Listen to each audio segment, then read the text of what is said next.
In today's video, we're going to take a look at Facebook, and I'm going to start with the weekly chart because I want to show you something that has worked in the past, and then we'll go into the next current decisions. But one of the things that I watched carefully on the weekly chart in Facebook was some of these time counts, and I found that many of the rally swings were similar to others. So there was one that was 17 weeks up, there was one that was 18 weeks up, there was another one that was 17 weeks up. So when we were getting into 17 and 18 weeks up from this last low, basically I was going to watch for a possible failure. Now I didn't know that it was going to happen. All I knew is that there was some natural time resistance to the rally, because in the past when you had rallies that were similar, you did see a tradable pullback. Minor decline here, bigger decline here, huge decline here, and so far we've seen at least a move off of the highs in the 786 retracement.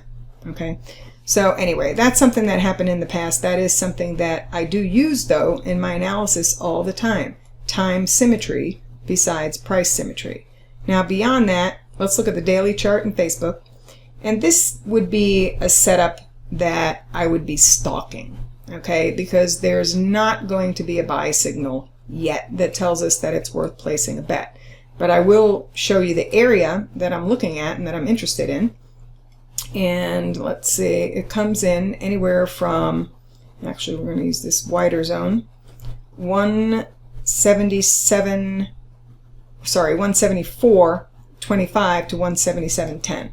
Now it includes a 618 retracement of one swing, a 1272 extension of another, and then some 100% projections of some of these prior declines within the uptrend.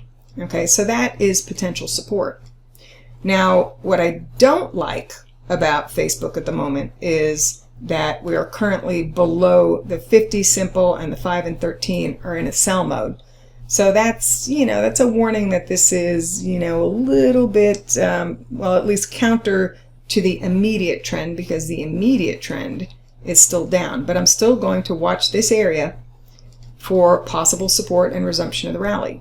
But I won't take a trade against it unless I see the moving average crossover. And what I'd like to use in this case would be a 30-minute chart. Okay, so on the 30-minute chart, I want to see the 834 EMA crossover to the upside before I would consider taking a buy against that zone.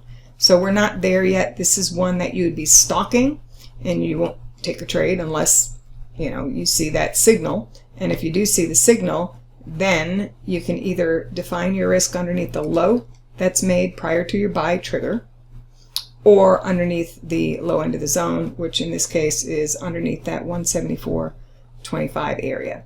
Now, besides the fact that we have some price support that's being tested, we could easily just blow right through this in Monday's session, especially with, the way the market's traded today. But you're going to watch it and see. But if it blows through here, you're not going to get a trigger. So no harm, no foul, right? Now, the other thing that I have on this chart are some cycles. And I've got some cycles that come in, let's see, the next grouping is going to be anywhere from June 3rd through June 6th. So you have 5 cycles that are also suggesting, a possible low early this next week. So again, this is a setup, but the setup has not triggered an entry yet. So this is one that you stalk.